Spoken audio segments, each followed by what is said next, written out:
the stand. Now he runs. He produces a magic print. He pulls out another one. This is incredible. This is ridiculous. This is 15 out of 10 on the incredible meter. What a player. What an entertainer. Give him the medal. Give him the Dally M medal. Hello, footy fans, and welcome back to the Chip and Chase podcast. We're here on a Thursday to record our Supercoach wrap-up of Round 8 and our Supercoach preview of Round 9. Now, for those of you who follow the Instagram, you know we've had a few technical difficulties coming into this one. We actually did already record this yesterday on the Wednesday. Got it finished at about like 1, 2 o'clock.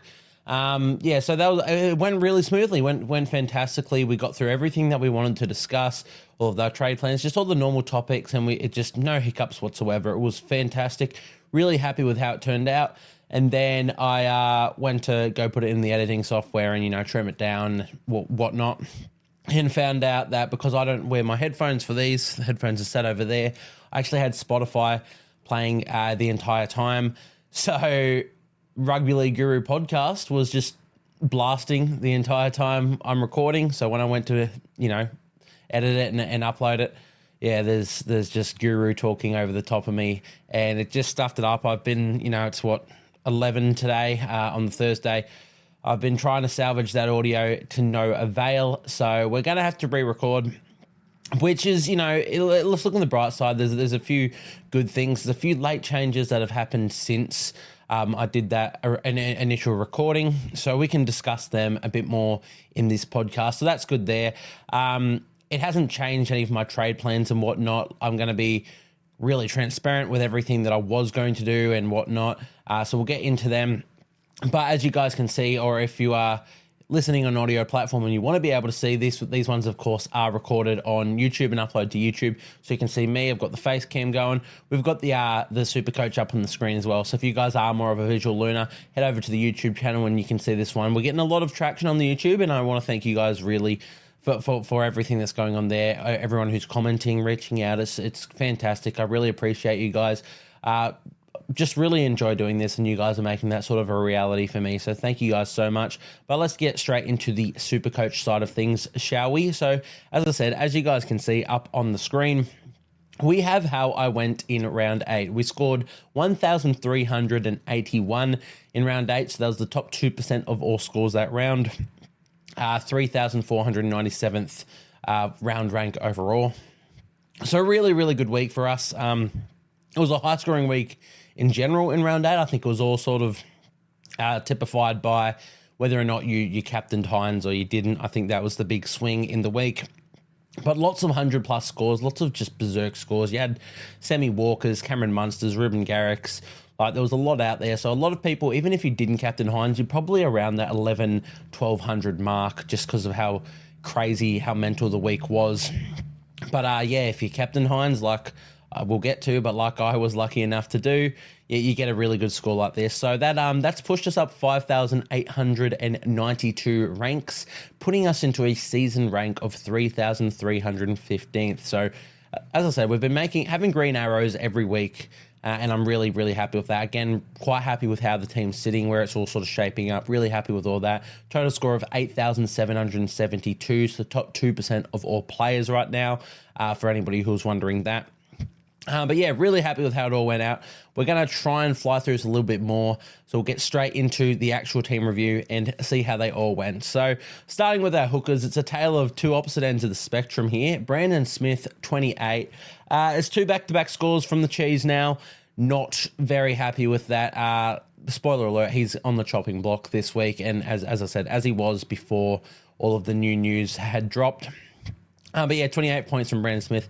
Disappointing, but, what can you do? He's scored a few good ones. He was just a pod that we went at the start of the season. I think by the end of this, he has technically made money. He hasn't been like a train wreck by any stretch of the imagination, the Cheese. But 28, yes, definitely disappointing. Luckily, if you guys follow the Instagram, you'd know that we did end up using a late boost last week. I think it might have been after the first game or something. I just had a gut feel, Harry Grant against the Bunnies. I'm like, let's do it. look, he had 100 break even. He went very close to hitting that. He scored 95, so lost 4K or something. Nothing crazy. We traded Joey Lussick for him. We could have waited a week and not used the boost, which is what the plan was originally. But when you got gut feels about players, you guys know me. I just back you guys to trust your gut whenever you can. We did that for Harry Grant, and he rewarded us with a good 95 points there. So, yeah, 95 from Harry. Really happy with that. He was one of my playing reserves by the end. Brandon Smith had already played, I believe. So, yeah, I couldn't exactly sit Brandon Smith for the round. But that's all right. We move into our front row forward. Another sort of, two opposite ends of the spectrum here. We got 83 from Jack DeBellin, finally repaying some of the faith I've shown in him. He's got a little cheeky try in this one in a game where the Dragons lost, 60 to 18. So there weren't many points to come for the Dragons.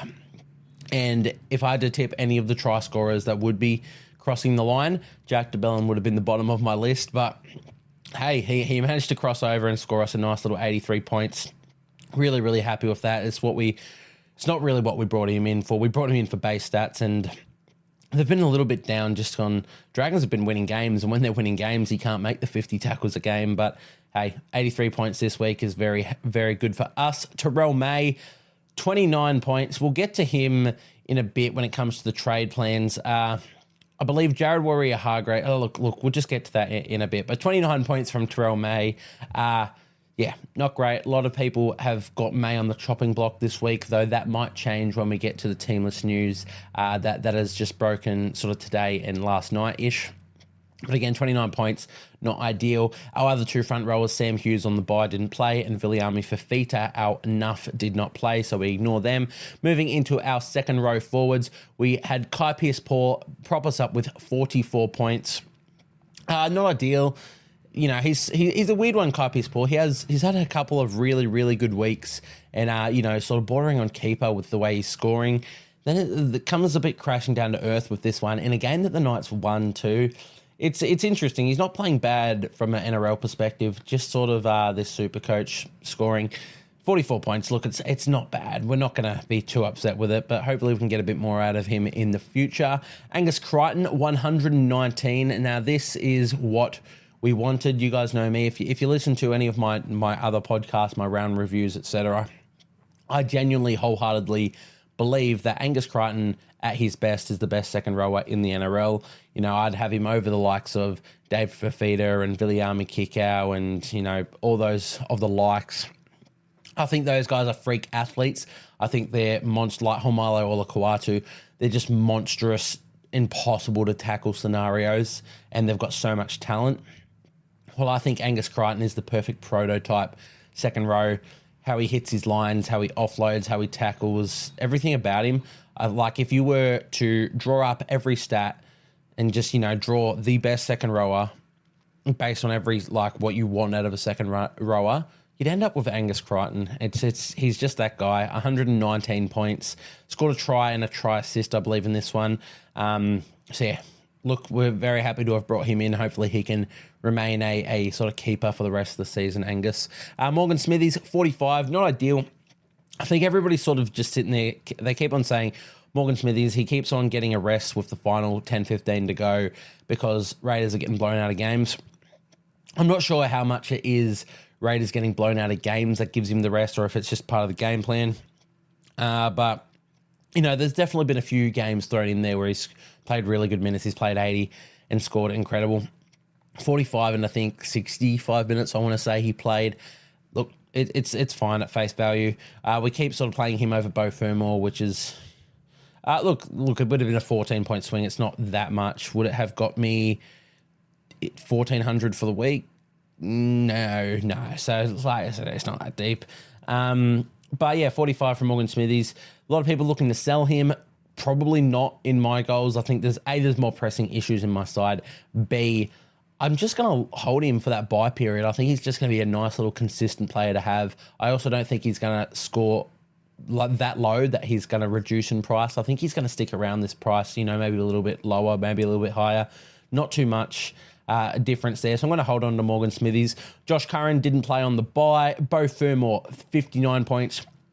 Didn't reserve any of these players either. But 59 from Beau Fermor, that's good.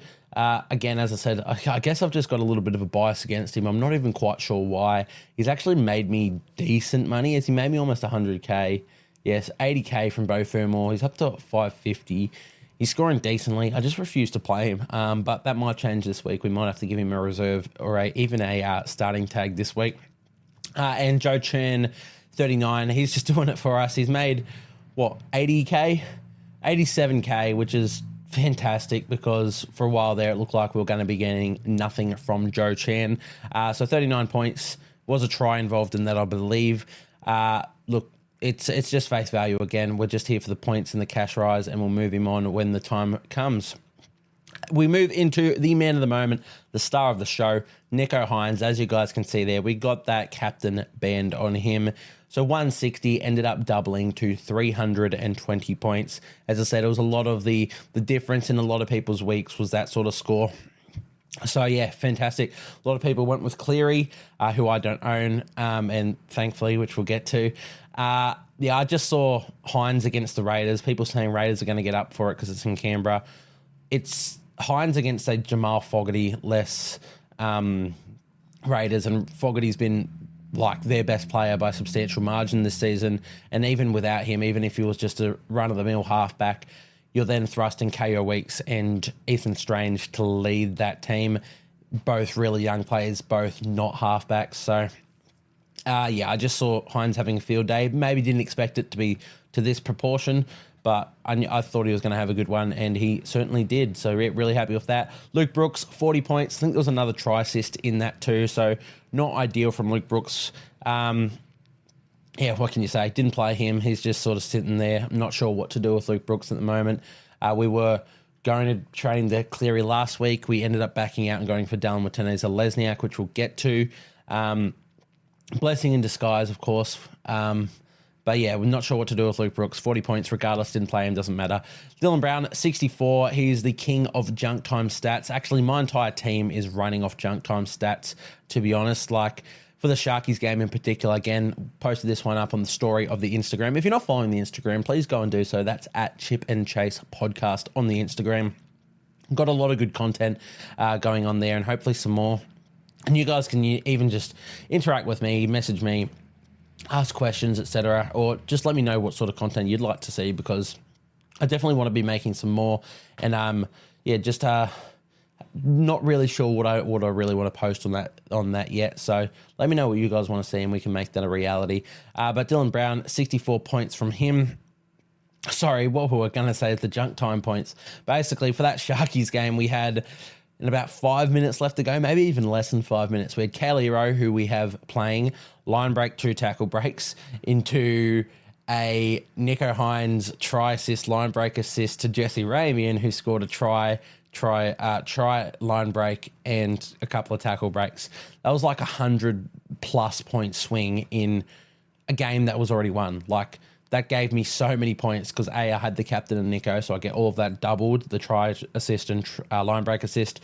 I've Jesse Ramian, who scored the try, had the line break, and a couple, I don't know if he got the line break technically. I'd want to say so, but technically it was sort of broken field play. I don't know. And then just regardless, Kalero getting all those points as well. It was 150+ point swing for me. It was fantastic. In a game that was already dead and buried, the last game of the round. Yeah, I'm living off these junk time stats. But yeah, Dill Brown at 64, we take that. Lockie Galvin, 54 against the Panthers as well.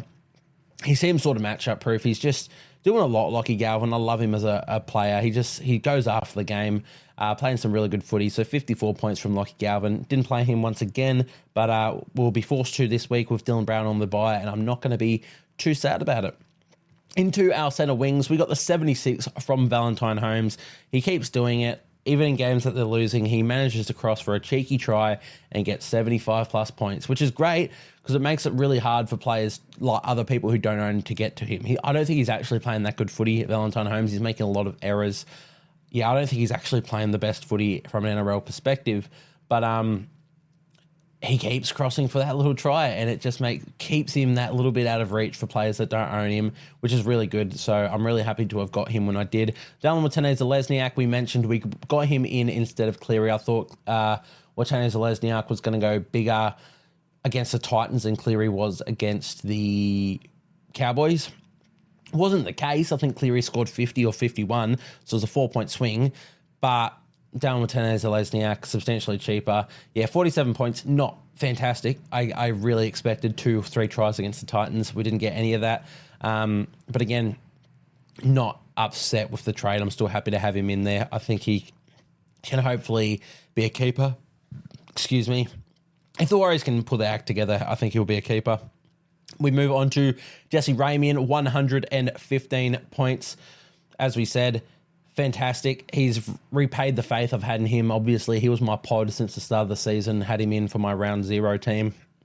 And just kept him in there. And he scored very consistently. Everything's just through base. He's had 1 try all season. Look at these scores. We've had 61, 64, 32, 59, 53, 64.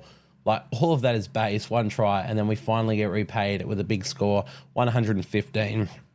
So happy for that. He's going to be another one that not many people can or will go to. Sharks have a tough run coming. I'm just really happy to own him at like 0.1% owned. Love Jesse Ramian. Roger Tuivasa-Sheck, 58. Again, all through base. Warriors hate going to the left. He's not getting many good ball, many attacking opportunities, so just have to work with what we got. And 58, he's going to consistently pull out these really good base scores, and I love that. Jack Bostock, 24, one of our reserves for round 8. Not ideal. I really thought the Dolphins were going to put a little bit of a score on the Pongaless Knights. Not the case, as we know, and no attacking stats for Jack Bostock. 24 points, not ideal. You can probably hold him for another week if you own him. I'm going to be looking to sell because obviously there is a certain Garrick of the Reuben variety that I will be trying to get before he goes up in price. James Schiller, 36. We didn't play him. Look, not ideal. I think he lost 4K, 7K, something like that. Lost 5K. But now he has missed the squad entirely, so he's not going to drop in cash. I'm just going to keep him there until the time is right, maybe next week, not sure. But yeah, 36 points, didn't play, so it doesn't matter, and he hasn't dropped that much in price. Kel Iro, 70. Of course, we did play Iro, as we mentioned. Really happy for the junk time stats there. Even before the line break and a couple of tackle breaks, he was basing incredibly high 40s. I think he might have been up to about 48 before that sort of stuff. So he was doing really good. But yeah, really happy to get the junk time stuff as well. So 70 points from Kaylee Rowe, cannot be sad with that. Charnzicle Klookstar, we had the VC on him, 90 points from him, scored a try. Looked like the Warriors and he were going to score incredibly well. Not to be, the Titans got up for that game and they got the job done. But Charns, he scored in his 100th game and he scored me 90 points, averaging 87.8. I'm so happy to own him as one of the, I think he's up to 5% owned or something now. What does it say? 7%. Isn't that crazy? I got him when there was like 2 people that owned him, and it was Levi and I. So, yeah, just happy with what he's doing there. Reece Walsh, 74. We brought him in, of course, for Callum Ponga, who got injured last week. Now, we'll get to it. There's a man that we talk about quite extensively in this, again, that I talked about in the podcast that, unfortunately, we cannot upload. But maybe regretting this one. I mean, I don't regret it. If I could, I would have done it differently. But Reece Walsh, he still scored me 74 points. Apologies for that one. But we are back. Hopefully that sneezing fit is out of the way. Probably won't be, knowing my luck. We'll probably end up having to pause the podcast again. But Reece Walsh, yeah, look, would have done things differently for a certain man that we'll discuss in this podcast. But 74 points, 2 tries. I'm not too upset with owning him. He's fun to own. Honestly, I've owned him 1 week and he's just fun. He just does so much. You guys, if you listen to the normal podcasts I do, just NRL-based reviews, previews, etc. Reece Walsh, you know, I think the world of him as a player. I think he could be anything, in the words of Guru. Yeah, he's really fun to own, just seeing him do what he does. 74 points included 2 tries, so it's not the best score, but again, we're just taking it at face value. 74 points is fine. And that wraps up how the team actually did. So let's go through the team list news, shall we? Now, when we went through this, there were a few things that didn't quite make it. There's a few new developments, which are, let's just get into, shall we? Starting with the Rabbitohs and the Panthers. Just for anyone who doesn't know, I've got the other screen up over here with the team list, so that's why I'm looking over here on the face cam. But yeah, starting with the Rabbitohs over here, a few changes for them. Isaiah Tass has been moved to the wing. Jacob Gagai is out of the side. So anybody who brought in Gagai, reverse. And if you own a Gagai from the start, really tough luck for you guys. Not sure why he's out either. It doesn't actually list that. Just that, yeah, he's out. But yeah, Isaiah Tass, I'm going to sneeze again. Jesus Christ. All right, hopefully second sneezing fit out of the way. But yeah, for the Rabbitohs, Isaiah Tass is now moved to the wing to cover Jacob Gagai. Michael Cheekham moves from second row to centre to cover Isaiah Tass, which moves Kaloa Matangi back into the second row, despite being named at prop, and Jai Arrow to start at front row, which is... I mean, in fairness, the team was named by Jason Demetrio, and then he's been fired. So the interim coaches probably just want to switch things up completely. But yeah, it's a mess when you go and watch this game. You see numbers everywhere that are just not going to be where they're actually playing. So try and just cope with that one. But yeah, Jairo, that means he starts. We also have David Mwali starting at front row for them. So this is the thing. Now that all of these changes have happened, I actually can't remember what the original teams were. Regardless, the Penrith Panthers, the big news for them, Nathan Cleary is out. They have decided to rest him based on the fact that he's coming back from a hamstring injury and that it's the short turnaround. They don't want to risk him. So good for me. Yeah, let's get to trade plans really early. I've been planning to anti-pod Cleary, and I know that sounds really, just, oh yeah, you can say that now that he's been dropped. Nah, look, I have the recording. I had it there. I can upload it with Guru's audio overlaid if you want. Yeah, I've been planning to anti-pod Cleary, and this has just completely validated that for me. So thank God. Really sucks for anyone who brought him in, but I don't have much sympathy. It's a dog-eat-dog world out there. I'm here to win, and Brad Schneider is now the halfback for the Panthers. The only other changes for them is that Moses Leota is back into the side, and Sonia Taruva comes back into the side as well. Jack Cole has actually also been brought onto the bench in jersey 18 in the expense of Dane Laurie. So interesting stuff there for those two teams. For the Seagulls and the Raiders, they have not changed a thing except for the Seagulls. Actually, sorry, the Seagulls have changed a thing. The suspension, Homale Olakau'atu out for 2 weeks, means we see Ethan Bullymore start at second row and Tuafofoa Sipley come on to the interchange. For the Raiders, Chevy Stewart has been rested, not dropped. He's not playing New South Wales Cup either. Ricky Stewart has been very adamant that he's giving him a break. He's not playing footy at all this week. So Albert Hopewate comes into fullback. Nick Kotrick comes onto the wing in the place of, who did we just talk about? James Schiller, which is, again, really good for us owners of Schiller because it means we can wait. He's not going to lose cash. We can move him on whenever. But beyond that, not too much for the Canberra Raiders there. Simi Sasangi is the other one who drops out because Elliot Whitehead is back in. So tough if you own Simi Sasangi. You would have liked to get a few more price rises out of him. Then we move into the Broncos and the Roosters. The Broncos welcome back Selwyn Cobbo into the centres, which moves Jesse Arthurs back to the wing and Corey Oates out of the squad. And they also welcome back Ezra Mam, who is a straight swap for Jock Madden, who went down injured last week. Beyond that, rest of their team is very much the same. The Roosters, they welcome back Daniel Tupou, which means Michael Jennings is out injured, so Joseph Suwali moves from wing back into the centres. But beyond that, their team is very much the same. The big news now is that Jared Warrior-Hargraves is expected to be ruled out very shortly.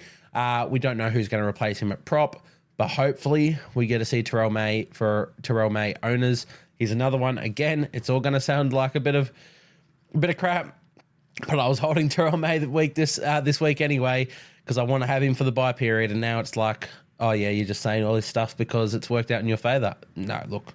Again, I'll upload that crap. Regardless, I'll be transparent and say that I was looking to trade May, like I did entertain that thought, but what I settled on by the end of last podcast was that I would keep him, and this could be great for me and great for people who, I mean, if you traded him this week, you can always reverse those trades real quick, but if you still want him out of your side, I don't begrudge you. It is still a 94 break even. I will be looking to hold Terrell May. Into the Bulldogs Tigers, not much for the Bulldogs. They are off the bye. The only one is that Kurt Mann is back from his hand injury at lock, which moves Josh Curran into front row. Blake Taft still on the bench. Connor Tracy at fullback. Tigers, not much going on for their side either. It's a same 17 that went down to the Panthers last week. Titans and Storm. Titans welcome back Philip Sami from injury on the wing and Harley Smith-Shields into the centres, which means Aaron Shupp and Alofiana Khan Pereira are the men to make way. Their forward pack has Joe Stimson coming in at front row with Fodawaker out with concussion. Not too much beyond that. The Storm, Tyron Wisher has been named at wing, with Xavier Coates out with that hamstring injury. It's only expected to be a 1 week injury for Coates as well, by the way. But yeah, Coates out also means that, look, they've got Sua Farlongo, Grant Anderson, and Dean Eremia in their reserves. That's 3 wingers, fullbacks, etc. I expect one of them to come in. They'll move Wishart back to the bench in the place of probably Bronson Garlick, and one of those players will play. I have a feeling it'll be Sua. This is off no sources or whatnot. I just think that they're not going to name Sua because there's already so much hype on him and they don't want that exposure straight away. I think they'll bring him in closer to game time. I don't think, like Tyron Wishart handled himself in the wing last week, I don't think he will do it. They will be very keen on just playing him there permanently. So I think Tyron Wishart will drop to the bench and one of those players will come in. I'm hoping it's Sua. The only other change for them is that Christian Welch is now starting and Nelson Sofa Solomona is off the bench, but that's not too Supercoach relevant. Cowboys Dolphins. The Cowboys have Viliami Vailea for the Warriors recruit come in at centre for the injured Tom Chester. Beyond that, the only other big change is that Hylam Lukey finally comes back from his injury, which pushes Jake Granville out of the team. So Kulikafu Finafuiaki owners, I think maybe the time's up. Lukey will eat into those minutes now, and I think he'll be playing big minutes very shortly. For the Dolphins, not much of note here, just that Felice Kofusi and Connolly Lemuelu return from injury. They replace Kenny Bromwich, who's straight out of the side with injury as well. And I can't recall who the other man on the bench was. Anyway, so there's that. Beyond that, we go to the Knights and the Warriors. Knights have named an unchanged 17. The Warriors have welcomed back Kurt Capewell into the second row and Bunty Arfoa onto the bench, which I think is going to be a massive inclusion for them. So that's at the expense of Zion Mayu and Paul Roach. We go into the last game of the round, the Sharks and the Dragons. We have the Sharks who have named an unchanged 17. Oh, sorry, Toby Rudolph comes in for Tuku Hautapua in the only change. And the Dragons have... that's right, they lose... Who was their winger? Am I tweaking? No, centre. Moses Sully out with concussion. Zach Lomax moves to centre. Michaeli Ravalawa returns on the wing from his injury.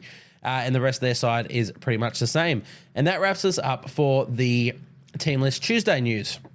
So let's get into our trade talks. Now, how we're going to start this off, as you guys have started to get used to around here, we look at a certain pod post that we put up on our Instagram each and every week. We look at 3 players each week that we think are good options for you guys to purchase, to be point of difference players, to, just be different from the crowd, maybe make some ranks. So let's get straight into that, shall we? Here we are, best buys round 9, point of difference players. So that's going to work. I'm just going to get to our first player and we'll start. You guys can read all the stats there. The stats that matter are up on the screen there. And if you can't see it, if you're just listening on an audio platform, this is encouragement to either go to the YouTube to see this or go to my Instagram. This is where the posts are posted, and they're going to be continued to post there. And I'd like to get some more Supercoach content out in the future so we can, just have a bit more of a community with that. But let's get into this, shall we? I'm just going to read over what I've said on the right here. Trai Fuller. The question everyone's asking, is Trai Fuller a buy? Well, let's look into it. With a break-even of minus 123, simply scoring 50 points against the Cowboys will see him rise over $145,000 this round alone. And with his season average of 93 points per game, who's to say he can't score more? He also provides fantastic cover over the dreaded bye period, playing 6 of a possible 8 games from round 13 to round 20. Downgrading a gun fullback to Fuller would not only free up over $500,000 in cash for you to spread across the rest of your team, but with the cash Fuller is set to make, it could end up being a $1 million swing in cash generation. The only question is if Fuller will score enough as the gun fullbacks to make it worthwhile. That's the risk associated with being a pod player, and if that's the risk you want to take, then Fuller looms as a very appealing option. Look, he's the talk of the town this week. Maybe Cleary being ruled out might have eclipsed him as the talk of round 9. But Trai Fuller, we mentioned maybe I would have done trades differently in the fullback role for Ponga to Walsh last week. And this is why I think Trai Fuller at his price, the money he's going to make, how good he looks too. Again, if you listen to the review podcast, God, I talk him up. He's so fun to watch. I love players like him in our game. I would buy him if I didn't spend a trade last week. I don't want to have spent the trade to get Ponga, to get Walsh in, and then trade Ponga, trade Walsh or Chance this week, because then it's 2 trades in 2 weeks in the same position. But if you didn't have to trade Ponga, if you weren't in that position, if you traded Ponga, and moved, what's his name, Kale Ero into fullback for a week, planning to get Drinkwater this week, I would get Trai Fuller. I really would. This is, look, yeah, we've just mentioned everything that's up there. Not just the money he's going to make, but how he's playing. The Dolphins have the best buy run of any team with how many games they're going to play. He's got a base of 37.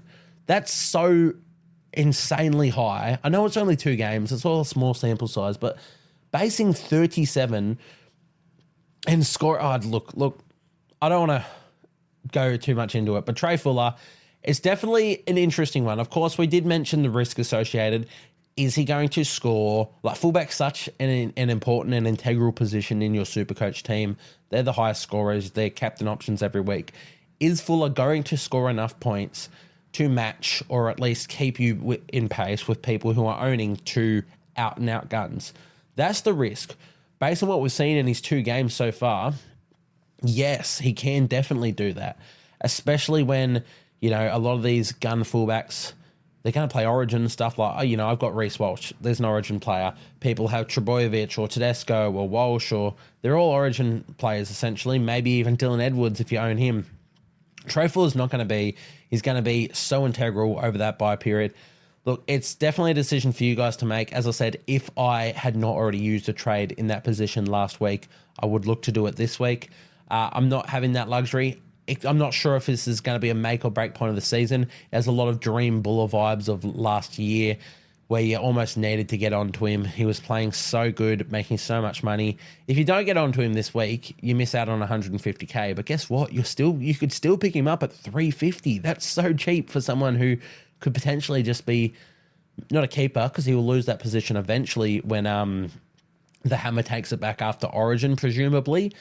But, he could make so much money and be so important. Yeah, look, it's the talk of the town. I'm not the only podcast talking about him. Yeah, there's definitely a lot of food for thought. Hopefully what we've put up here in our pod segment has given you, just a lot more, as I said, food for thought on this. The stats are up in front of you. Every other podcast probably says they like this, they like that. I like this, I like that. But there's the stats in front of you. That's what you're going to decide. That's what I've written up. Hopefully that can sway you in a way. I don't think it's a bad thing to do either. As I said, if you own 2 gun fullbacks, you're definitely not going bad for holding on to them. But if you don't, or if you haven't used too many trades and you want to jump on this, I don't begrudge you, as I said. But Trai Fuller is the first man in our pod list. He probably won't be pod for too long, but we had to include him. We wanted to do a bit of a segment on him. He needed his full own, little talking point. So we included him in our pod best buys this week. But let's get into the second one and probably take a little bit less time on this player. Briton Nikora is our second pod buy of the week. Once again, stats there, everything that you want to see for a player up on screen, and I'll read through what I have said. Briton Nikora, the fallen gun, bounced back in a big way in round 8 with a score of 93 points against the Raiders. His draw does get tougher after the Dragons this week, but his base should keep him scoring well regardless. The big appeal in Nikora, however, comes from the absence of Trindle. Oh, I've said however. No, I haven't. Anyway, comes from the absence of Trindle, with Hines now having complete control of the side and focusing their attack on the right-hand side. He also provides great buy-around cover in an important position. I think at sub 600k, Nikora is a cut price keeper and a great trade option for those looking to sell Terrell May via Jules and something I haven't written there, or any other just peaking second rower, or even if you have enough money and you want to send Joe Chan to him, that's a great option too. But Briton Nikora, again, you can see the stats up there. You know how he plays. We know how he played last season, where he was just a set and forget gun in our 2RF. Doesn't look like he's quite back to that, but again, I think a lot of that has come from the Sharks focusing their attack on both ways. He's also missed some weeks with the suspension and the bye, so hopefully he gets back to his best now. He looked back to it last week. Still basing quite well. We know the attacking upside. Definitely someone I really want to own. When I mentioned when I was playing around with trading Terrell May, which I've gone back on, Briton Nikora was the man I was going to do it. I was going to shift Curran up to front row and then bring in Nikora. But yeah, I've just decided to keep Terrell May again before the news that Jared had been ruled out. But if you are still looking to sell Terrell, I really, really, really like Briton Nikora as a buy. Alas, we will move into the final player, Ewan Aitken.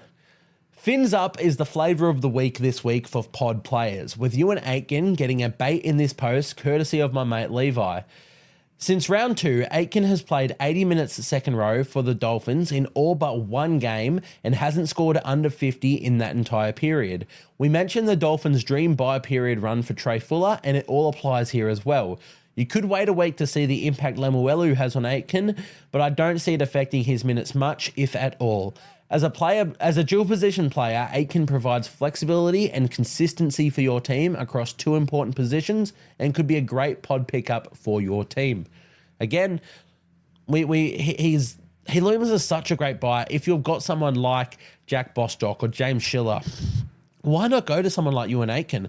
I know he doesn't have the ceiling that some other centre wings have, but he's got the consistency that no one else has, and he's got the dual position flexibility. If you're still someone who owns Ben Trebojevic or someone like that, you can move them around with Ewan Aitken, and we know how important dual position players are for your team. So again, this one wasn't really scouted, but from me, I actually woke up to a call at about 9 a.m. in the morning from good old Leaves waking me up saying, "What do you think of Ewan Aitken?" And I couldn't even speak, like, the fuck? Ewan Aitken, are you serious? But look, we looked a little bit more into it, and I really like it. 3-round average 66, break even 39. It wouldn't hurt if you miss him this week. As I said, you can wait a week to see the impact Lemuelu has on him. It could change things completely, but we wanted to include him in this week because I do really like the Finns buy period coming up, and it wouldn't be a bad option to get on, especially like at the moment with the best centre wing options that you could be looking to sell. It's a good period to jump on someone like Ewan Aitken. But those are our pod players of the week: Ewan Aitken, Briton Nikora, Trai Fuller. So let's get into the actual trades. Let's look at the most traded in, not in my team. Ruben Garrick, number 1. Very fair. We all know why. Scored 145 points, don't mind me. 145 points from Ruben Garrick in round 8. He sort of stuffed up all of my trade plans, to be honest, because I needed him to lose a bit more cash so I could move a few things around. It did not happen. Now he's got a break even of 4. This is the lowest we're going to get him. It's now or never, essentially. Get on Ruben Garrick unless you want to be spending fortunes. I'm going to do it myself, I think. So, yeah, definitely there's a reason he's the most purchased player. David Armstrong, number 2. Not my favourite. I understand, dual position, bottom dollar, cheapy, scored 84 in his first game. Looked fantastic, David Armstrong. Really impressed with how he played, and I could not be happier for him. Could not be happier for him. Minus 41 break even, but the cool part about David Armstrong is, guys, he's not going to raise in price this round. He has to play 2 games, or he has to play 3 games for a price rise. He's played 1. Have another look. The big thing with Armstrong is he has been playing second fiddle to Fletcher Sharp this season. He's been playing on the wing while Fletcher Sharp has been playing at fullback. Now, Fletcher Sharp has been injured with a hamstring injury recently, which is why David Armstrong get his shot. And the way David played in NRL suggests he will continue to get a few more shots indeed, but don't go with the risk. Wait 1 week and then buy him. I understand if you need the money this week, but I don't know. I'd preferably look to wait 1 more week, especially if you're selling someone like Schiller. Schiller's not losing cash.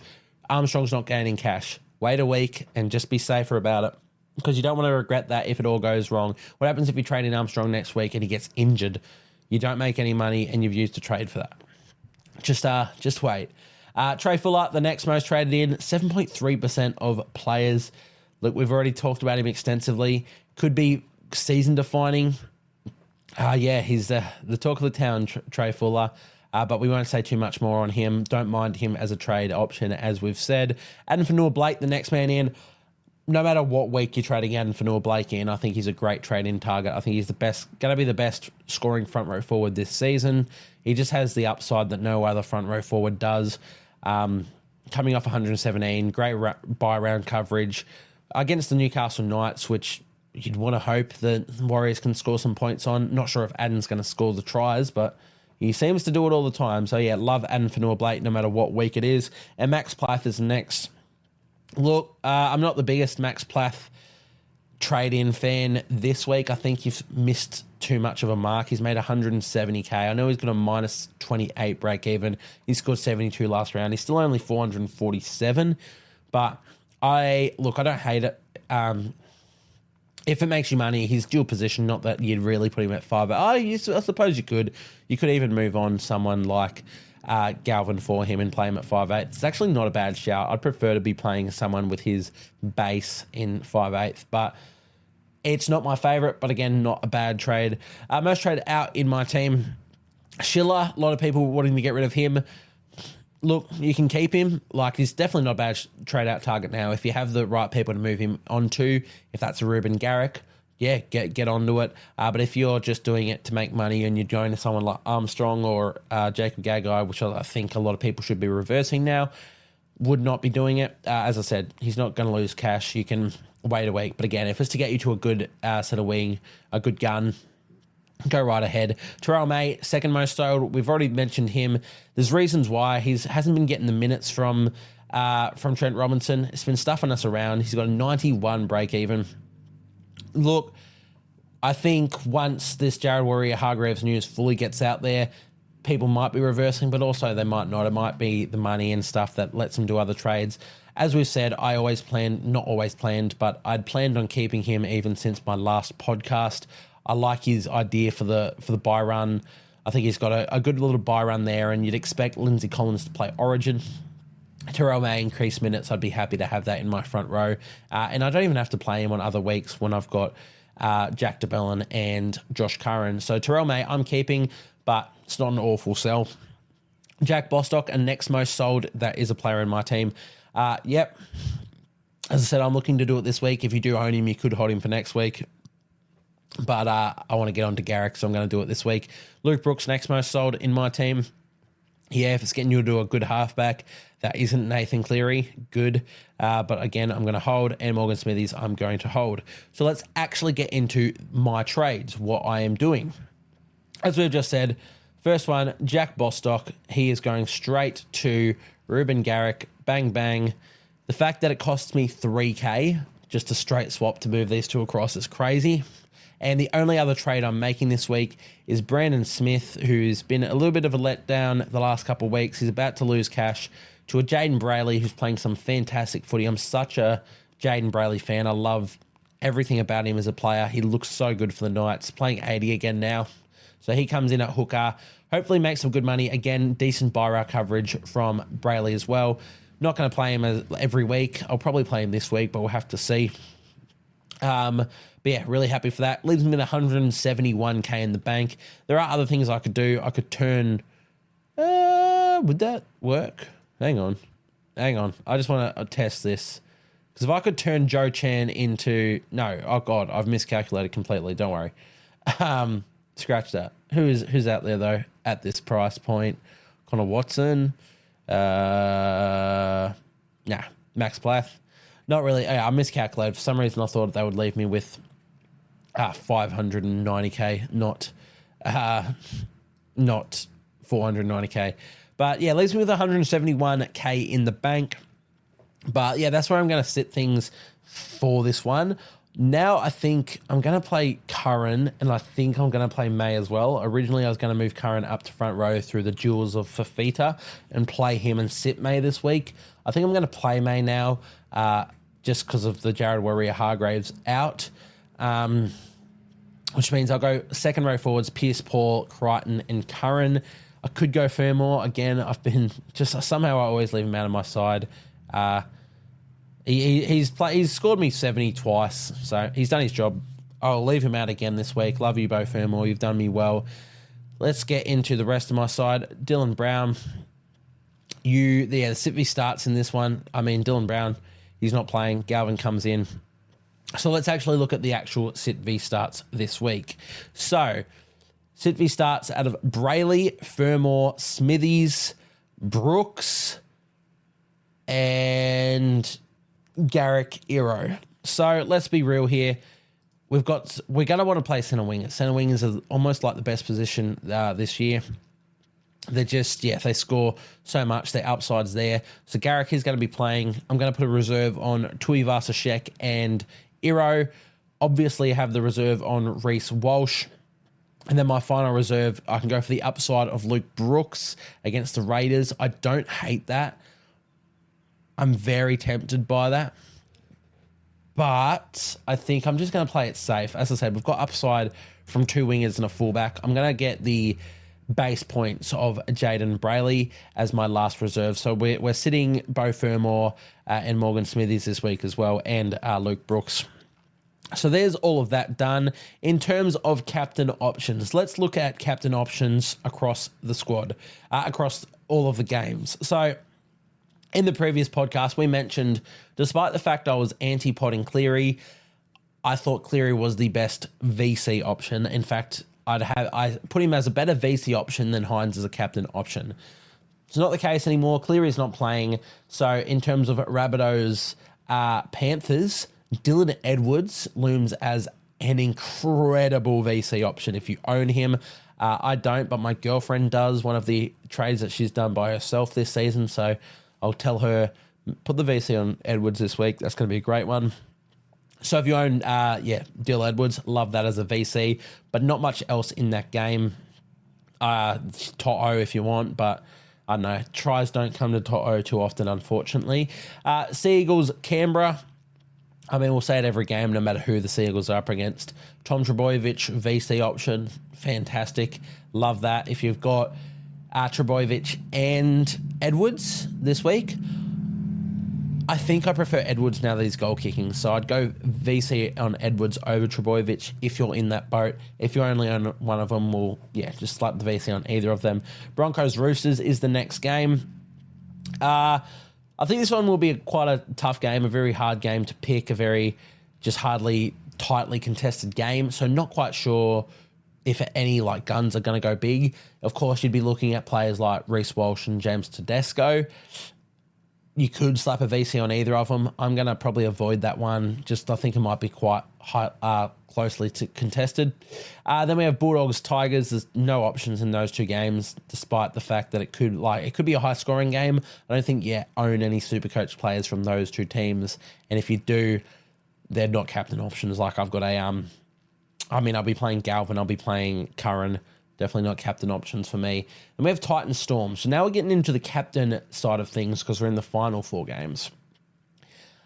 So Storm, interesting. If you own a Cameron Munster, I love it in his 200th game against the Titans. I know Titans have looked better as of late. This one's at Seabus, so it's a home game for them. They've beaten the Storm last year, I think it was. Look, they can get up for it, sure. I just don't think so against how good the Storm looked last week and in Munster's 200th. So I like Munster as a captain. You could VC if you could pull off a late VC. yeah, I'd probably just prefer the captain, so I don't mind that. Would I captain a Pappenhausen, a Meany, or a Grant? Probably not. I don't mind the Grant because it's solid base regardless. You're probably getting like the floor of Harry Grant's really good, but he doesn't have the upside quite like a Nico Hines or anything. But Harry Grant, not bad, but definitely Munster if you have him. I like that. Cowboys, Dolphins. You're looking at Scott Drinkwaters and Valentine Holmes here. I'm too scared of what the Cowboys throw up and what the Dolphins throw up each week. I don't really know when they're going to be their best. So I'd avoid captains in this one. But if you have a gut feel that a Drinkwater or a Valentine Holmes are going to kill it, back it in, go for it. It's not going to be for me, though. Then we have Knights, Warriors. Look, Warriors bias or whatever. I think the Warriors have to bounce back. In saying that, I went and saw this game last year when the Warriors were going really well and the Knights were struggling. This was before the Knights went on their run, and the Warriors lost this one. So could happen again. I just think without Ponga, I know they won without Ponga this week. I think they can't do it again. I think Warriors, they have to bounce back after their poor performances. So I would be looking at some captain options. If you have a Sean Johnson, I like it. If you have Chance, I like it. Dallin's a bit too pod for a captain, but if you really believe in it, you probably could. I really like Chance. I'm tossing and turning between him and Hines. I think I'm going to sit it on Hines, but we'll get into this last game, the Sharks and the Dragons. So the reason I said Cleary was a better option this week, before, of course, he was ruled out, than Hines. It's a bit odd because obviously I wanted to anti-pod Cleary. If you guys don't know what anti-pod means, it doesn't even make sense. It's just point of difference. But everybody went Cleary. I was going to go against Cleary. I go against the grain, which is pod in itself. So I don't know why it's called anti-pod. I think it's just because you're not doing a trade. Regardless, I was going to go against Cleary. Yeah, I thought he was by far the best captain option this week. I was just going to grit my teeth and dig in my heels and hope for the best that I could survive. Probably this week and the next week were the main two. Lucky again, that's been changed. But I did think Cleary was a better option against the Rabbitohs as a VC if you owned Hines and Cleary, which most people would. I preferred Cleary. I just think that the Dragons, coached by Shane Flanagan, up against his former side, he's going to have the boys up for it. I know I said that like the last couple of weeks, and the Dragons, you never know what you're going to get from them. I've just got a bad feeling about it. I'm still going to Captain Hines. I still think he's one of the better options this week. And we know Hines, he walks on the field and he gets 70 points for breathing. So I like him as a captain option, and I'm going to do it. I've got a few worries about it, but I think he's still the pick of the bunch. I might change it, and if I do, just follow the Instagram and you'll find out. I'm tempted to put it on Chance. We'll have to see. But I do think the Dragons get up for this one. Whether or not it's enough to stop Hines' Supercoach scoring remains to be seen. So we'll have to see that. But that concludes us. So, yeah, thank you, guys. Sorry this one's out on the Thursday. Obviously, as I said, we had technical issues yesterday, and then I was busy. I actually went to a concert last night, so I couldn't just re-record it on the Wednesday and get it up for you guys. So we'll get it up today on this Thursday. And if you guys have tuned in, thank you guys for watching. Once again, if you are tuning in an audio platform, go over to these YouTubes. It's so much more interactive. You can comment. You can still message me and do everything the same. But yeah, you get to see this. You get to see me. You get to see everything I've got up on the screen. It's going really good over on the YouTube. So once again, for everybody who is finishing this one, if you've made it this far, thank you guys for tuning in. And I'll see you guys next time.